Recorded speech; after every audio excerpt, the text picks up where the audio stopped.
Hi friend good morning जय जगन्नाथ। सकाଳେ उठे गाधे पुधे पलि आसती फुल नवा फुल नेले सीना ठाकुर पूजा करी ना कौन केमती करी तो फुल नहीं जाए ठाकुर पूजा कर देती। ठाकुर पूजा सरला देखला मशारी भर किए गोड़ हलाऊँ इलो किए से मशारी भर गोड़ हलाऊ मशारी टे देखला इलो आमर आम बाबा ये गोड़ हलाऊँ निद भांगुनी पिलाटर देखुना आखि बंद करके एपट सेपट होपर ता जेजर जानी रिमोट गाड़ी देला देखुना बापुड़ कि खुशी हो जाए जमा उठी नाला जमी गाड़ी देलु से उठीगला तापर ता काम सब सरी सारा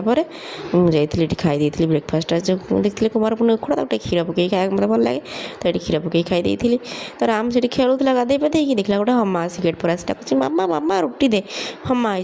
हमा गाई की देखी तो पूरा खुशी आगे रुटी दब हटकेस तो थर थर उठे नहीं आसो ये रहर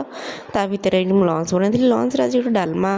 डुंगुल डालमा कर दिए गोटे भल ऊ पकईकी तो ऊँ को डालमा कर 10 मिनट भाविली कौन करी कौन फ्रिज किसी परिवा नाला कौन करी भाविला देखला कल क्षीर था तो क्षीर छिंडे होममेड पनीर बनई देकी प्लस तावा पनीर टे करी तो ये करदे चलि राम को खुआई डुंगुल कहले राम खाଇବା ହେଇଗଲାଣି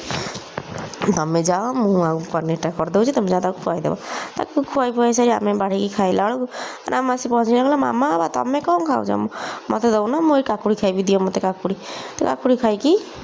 सन्ध्या टे पलि गजलक्ष्मी पाखे टे गजलक्ष्मी मेढ़ होती देखुना बढ़िया गेट कर तो से देखापी माँ भी बहुत सुंदर देखा देखुना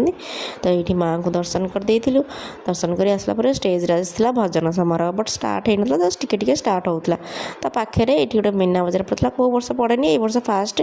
छोट मीना बजारटा पड़ी बेस बड़ नुहे 2-3टा खाया दुकान अच्छे आउ 4-5टा एमती दुकान सब ये छोट छोट खेलना दुकान छोट सामान सब हरेक माल 10 टंका 20 टंका एमती सब दुकान अच्छे बुलाबुली करदेलु ये देखो बुलाबुली कर दे सारा ये जो दोली पड़ी राम कह मामा मुझे खेल हाथ गला तू कौन खेल पारू तू छोट होपर तो किसी आणलुनि